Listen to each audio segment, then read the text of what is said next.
Middle east ഇപ്പോൾ ശാന്തമാണ്.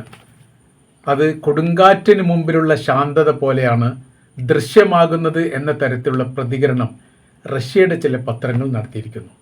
അവർ ചില മുന്നറിയിപ്പും അറേബ്യൻ രാജ്യങ്ങൾക്ക് നൽകിയിരിക്കുന്നു. നിങ്ങളുടെ സൈനികപരമായിരിക്കുന്ന ബലവും ശക്തിയും കൃത്യമായി മനസ്സിലാക്കിയത് നിങ്ങളുടെ ശത്രു രാജ്യം തന്നെയാണ്.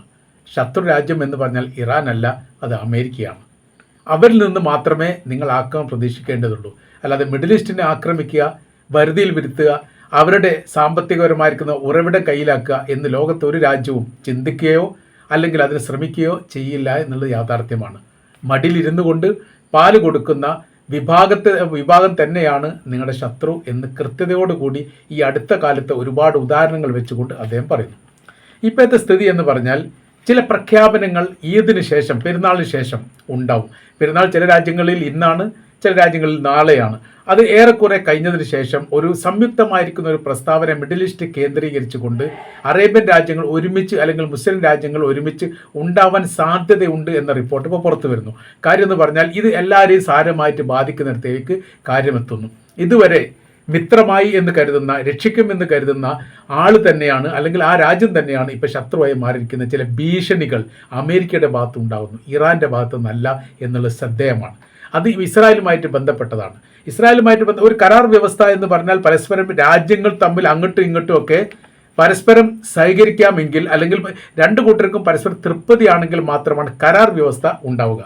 അത് ഭീഷണിപ്പെടുത്തിയിട്ടോ അല്ലെ പേടിപ്പിച്ചിട്ടോ ആക്രമിക്കൂ എന്ന് പറഞ്ഞുകൊണ്ടോ ഒരു കരാർ വ്യവസ്ഥയിൽ ഒപ്പിടിക്കുക എന്ന് പറഞ്ഞാൽ അത് ഉചിതമായിരിക്കുന്ന കാര്യമല്ല. അങ്ങനെ ചെയ്യുന്ന സമയത്ത് രാജ്യത്തിൻ്റെ ആഭ്യന്തര വിഷയത്തിലും ഇടപെടാൻ സാധ്യതയുണ്ട്. മുമ്പത്തെ കുവൈത്തുമായിട്ട് ബന്ധപ്പെട്ട ഒരു വിഷയത്തിൻ്റെ ഉദാഹരണം ഈ റിപ്പോർട്ടിൻ്റെ അകത്ത് കാണാൻ വേണ്ടി സാധിക്കുന്നു. അഥവാ ഇറാഖ് കുവൈറ്റ് യുദ്ധം ഉണ്ടായിരുന്ന സമയത്ത് അതിൽ ഇടപെട്ടുകൊണ്ട് കുവൈറ്റിനെ മോചിപ്പിച്ചത് അമേരിക്കയാണ്. ജോർജ് ബുഷ് ആയിരുന്നു അന്നത്തെ അമേരിക്കയുടെ പ്രസിഡന്റ്. അങ്ങനെ സദ്ദാമിൻ്റെ പട്ടാളം ഇറാഖിൽ കുവൈറ്റിൽ നിന്ന് വിട്ടുപോവുകയും അവിടെ സ്വതന്ത്രമായിരിക്കുന്ന ഒരു രാജ്യമായിട്ട് പിന്നീട് വരികയും ചെയ്തു. അവിടുത്തെ ഭരണാധികാരി, അന്ന് സൗദി അറേബ്യയിലായിരുന്നു അഭയം തേടിയത്, കുവൈത്ത് ഭരണാധികാരി പിന്നീട് തിരിച്ചെത്തി അദ്ദേഹം ഭരണം ഏറ്റെടുക്കുകയും ചെയ്തു. അതൊരു സ്വതന്ത്ര റിപ്പബ്ലിക്കായിട്ട് അല്ലെങ്കിൽ അത് ഒരു സ്വാതന്ത്ര്യ രാജ്യമായിട്ട് അന്ന് മുതൽ ആ രണ്ടാം ഘട്ടത്തിൽ അധികാരമേറിയ ശേഷമാണ് പിന്നീട് അത് റിപ്പബ്ലിക് ഓഫ് കുവൈറ്റ് എന്ന് പറഞ്ഞിട്ട് പുതിയൊരു സ്വാതന്ത്ര്യ ആഘോഷ കാര്യങ്ങളൊക്കെ നടത്തിയത്.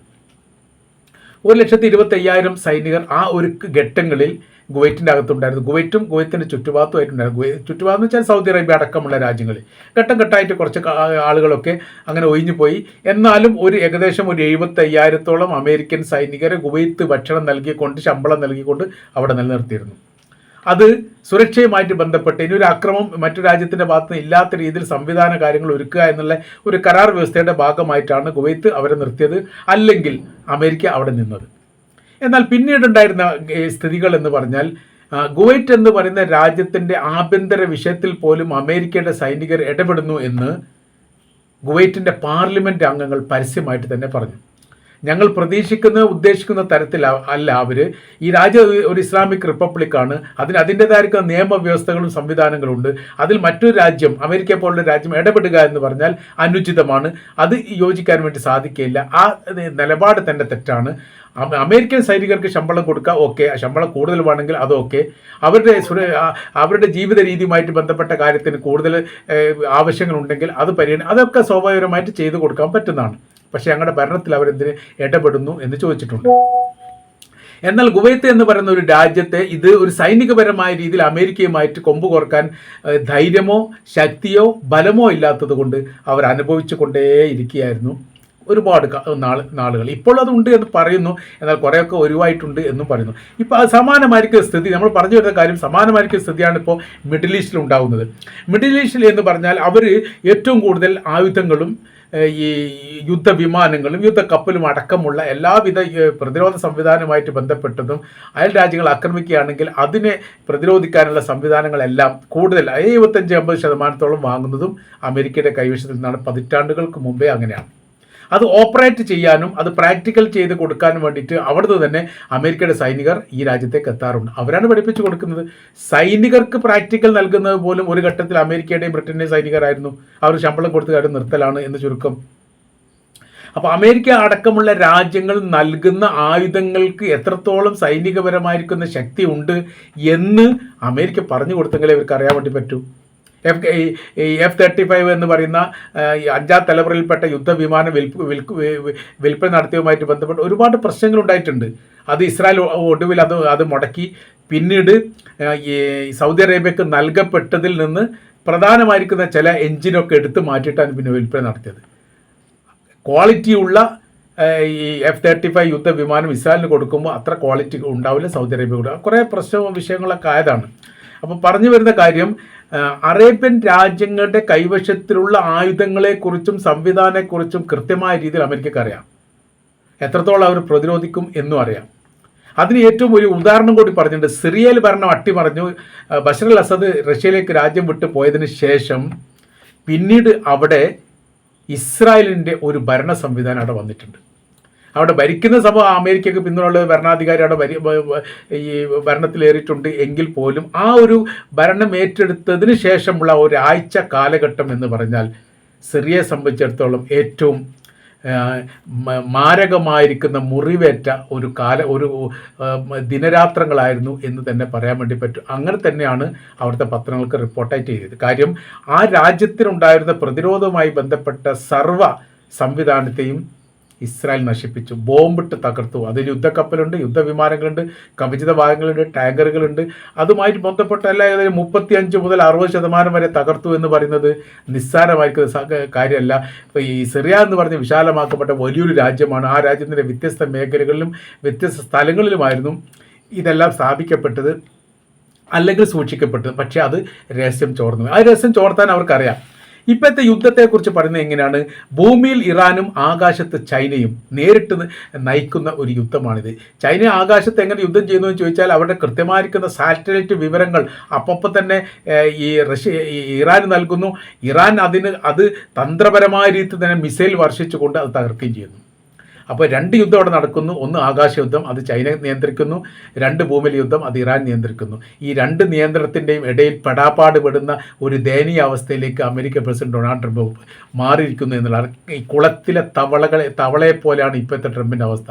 കാര്യം എന്ന് പറഞ്ഞാൽ ട്രംപ് മനസ്സിലാക്കുന്നത് ഇതിന് ചുറ്റുഭാഗമുള്ള ഈ ലോകങ്ങളെല്ലാം എൻ്റെ കീഴിലാണ്. ഞാൻ കുരക്കുന്ന സമയത്ത് അല്ലെ സംസാരിക്കുന്ന സമയത്ത് മാത്രമാണ് ലോകം കേൾക്കുന്നത്. എന്നേക്കാൾ ശക്തിയുള്ളവർ, അമേരിക്കയേക്കാൾ ശക്തിയും വരവുള്ള രാജ്യങ്ങൾ വേറൊന്നുമില്ല എന്ന് എങ്ങനെയാണ് കൂളത്തിൽ അവൾ ചിന്തിക്കുന്നത്? ആ രീതിയിൽ മാത്രമാണ്. യഥാർത്ഥത്തിൽ ഇതിൻ്റെ സത്യവും യാഥാർത്ഥ്യവും പുറത്താണ്. അത് നല്ല കൃത്യതയോടുകൂടി തിരക്കേത് എഴുതി സംവിധാനിച്ചു കൊണ്ടാണ് ഇറാനും ചൈനയും കളിക്കുന്നത് എന്നുള്ളത് യാഥാർത്ഥ്യമാണ്. അതുകൊണ്ടാണ് ഒരു ഉന്നം പോലും പേക്കാത്ത രീതിയിലാണ് ഇറാൻ്റെ മിസൈലുകൾ ലക്ഷ്യം കണ്ടുകൊണ്ട് തകർക്കാൻ വേണ്ടി സാധിക്കുന്നത്. ഇപ്പോൾ ഇറാൻ ആക്രമിച്ചു എന്ന് നമ്മൾ കേട്ടു. ഹോർമുസ് കടലുമായിട്ട് ബന്ധപ്പെട്ട് ബോട്ടുകളിലൂടെ പോയ ഇറാൻ്റെ IRGC സൈനികർ ആ മേഖലയിൽ മൈനുകൾ സ്ഥാപിക്കാനുള്ള ശ്രമത്തിനിടെ അവരെ ആക്രമിച്ചു എന്നാണ് പറയുന്നത്. 2 കൂടുതലോ ബോട്ടുകൾ തകർക്കപ്പെട്ടു, 5 സ്ഫോടനങ്ങൾ നടന്നിട്ടുണ്ടെന്നാണ് റിപ്പോർട്ട്. എന്നാൽ വല്ലാതെ വൈകാതെ അല്ലെങ്കിൽ മിനിറ്റുകൾക്കകം തന്നെ തിരിച്ചടി ഉണ്ടായി.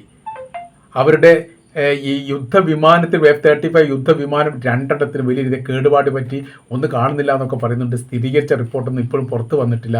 ഏതായാലും വലിയ നാശങ്ങളാണ് ഉണ്ടായത്. അവരുടെ ഡ്രോൺ 3 വെടികൊണ്ട് തകർക്കപ്പെട്ടത്. അപ്പം തന്നെ വിവരങ്ങൾ ഉണ്ടാകുന്നുണ്ട്. അപ്പോൾ അമേരിക്ക റിപ്പോർട്ട് പുറത്തുവിടുന്ന സമയത്ത് അതിന് വലിയ പ്രാധാന്യം കൊടുക്കും. ആ പ്രാധാന്യം അന്താരാഷ്ട്ര തലത്തിലൊക്കെ മീഡിയകൾ വലിയ രീതിയിലുള്ള സ്വാധീനം യൂറോപ്യൻ രാജ്യങ്ങൾക്കും അമേരിക്ക, ഇസ്രായേൽ പോലുള്ള രാജ്യങ്ങൾക്കും എല്ലാ കാലത്തും ഉണ്ടായിട്ടുണ്ട്. മീഡിയ യുദ്ധം പോലും നടത്തി അവർ ജയിച്ചിട്ടുണ്ട്. ഇറാഖ് ജയിച്ച യുദ്ധം മീഡിയ യുദ്ധമാണ്. കാര്യം വെച്ചാൽ BBC, റോയിട്ടേഴ്സും അടക്കമുള്ള റിപ്പോർട്ടർമാരൊക്കെ അമേരിക്കയുടെ സൈനിക വാഹനത്തിലാണ് റിപ്പോർട്ട് തയ്യാറാക്കാൻ വേണ്ടി ബസ്രയിൽ നിന്ന് ബാഗ്ദാദിൽ നിന്ന് ബസ്രയിലേക്ക്, കുവൈറ്റിൽ നിന്ന് ഇറാഖിലേക്കൊക്കെ യാത്ര ചെയ്തത്. അപ്പോൾ നമുക്കത് ഊഹിക്കാവുന്നേ ഉള്ളൂ. ഒരു യുദ്ധം ചെയ്യുന്ന സൈനികരോടൊപ്പം ഒരു യാത്ര ചെയ്യുന്ന ഒരു റിപ്പോർട്ടർ എത്രത്തോളം ആ രാജ്യത്തിന് സപ്പോർട്ടായി റിപ്പോർട്ട് തയ്യാറാക്കുന്ന ഊഹിക്കാവുന്നതേ ഉള്ളൂ. അൽ ജസീറ പോലെ ഉള്ള ഈ ചാനലുകളൊന്നും വല്ലാത്ത രീതിയിൽ സ്വാധീനം ഉണ്ടാവാത്തൊരു കയറി വരുന്നൊരു കാലഘട്ടമായിരുന്നത്. അപ്പോൾ ഇതിൽ ഇപ്പോൾ പുറത്ത് വരുന്ന വിവരം എന്ന് പറഞ്ഞാൽ ഒരു വല്ലാത്തൊരു യുദ്ധത്തിന് വേണ്ടിയുള്ള തയ്യാറെടുപ്പുകൾ ഇറാൻ എടുത്തിട്ടുണ്ട്. അത് എങ്ങനെയൊക്കെയാണ്, ഏതാണ് എന്നതിനെക്കുറിച്ചുള്ള ഒരു വിവരം ഇപ്പോഴും പുറത്ത് വന്നിട്ടില്ല. വലിയ പെരുന്നാൾ കഴിഞ്ഞാൽ പിന്നീട് അതുമായിട്ട് ബന്ധപ്പെട്ട ചില നീക്കുപോക്കുകൾ ഉണ്ടാവുന്നതിനപ്പുറം അമേരിക്കയ്ക്ക് കൂട്ടായ രീതിയിൽ അറേബ്യൻ രാജ്യങ്ങൾ ചില മറുപടി നൽകും. ഞങ്ങളുടെ ആഭ്യന്തര വിഷയത്തിൽ ഇടപെടരുത്, ഞങ്ങൾക്ക് നിലപാടുമുണ്ട്, ഇസ്രായേലിനെ അംഗീകരിക്കണോ വേണ്ടയോ എന്ന് തീരുമാനിക്കേണ്ടത് ഞങ്ങളാണ്. അബ്രഹാം കരാറിൽ ഒപ്പിടണോ വേണ്ടേ തീരുമാനിക്കേണ്ടത് ഞങ്ങളാണ്. സ്വതന്ത്രമായിരിക്കുന്ന ഒരു റിപ്പബ്ലിക് ആയിരിക്കുന്ന രാജ്യത്തിന് നേരെ ഭീഷണിപ്പെടുത്തിക്കൊണ്ട് ഒപ്പിടിക്കുന്ന ഒരു പ്രവർത്തനമൊന്നും താങ്കൾ അംഗീകരിക്കുന്നില്ല. യുദ്ധമെങ്കിൽ യുദ്ധം, പ്രതിരോധമെങ്കിൽ പ്രതിരോധം, അങ്ങനെയൊക്കെ പറയുന്ന സമയത്ത് അവിടെ ഒരു പ്രശ്നം കൂടി വരാൻ പോകുന്നത്, നിങ്ങൾ ഞങ്ങളുടെ രാജ്യത്തിൽ നിന്ന് നിങ്ങളുടെ സൈനിക സംവിധാനം ഒഴിവാക്കണം എന്ന് അമേരിക്ക പറയുന്ന ഒരു സ്ഥിതി ഉണ്ടായാൽ അവിടെ മറ്റൊരു തലത്തിലേക്ക് ആ യുദ്ധം പോകും. അപ്പോൾ കളത്തിലേക്ക് റഷ്യ ഓട്ടോമാറ്റിക്കായി കയറി വരും. കാര്യം ഈ മേഖലയിൽ അവർക്ക് താല്പര്യമുണ്ട്, ഈ മേഖലയിൽ ചൈനയ്ക്ക് താല്പര്യമുണ്ട്. ചൈനയും റഷ്യയും ചേർന്നുകൊണ്ട് ഇറാനോടൊപ്പം നിന്നുകൊണ്ട് ഒരു യുദ്ധം ചെയ്യുകയാണെങ്കിൽ ഒരിക്കൽ പോലും അറേബ്യൻ രാജ്യങ്ങളിൽ ഒരു സൈനികൻ പോലും അമേരിക്കയുടെ ബാക്കിയാവാത്ത വിധം തുടച്ച് നീക്കപ്പെടും എന്നുകൂടി നമ്മൾക്ക് ഈ വിഷയമായിട്ട് ബന്ധപ്പെട്ട് മനസ്സിലാക്കാൻ വേണ്ടിയിട്ട് സാധിക്കുകയാണ്.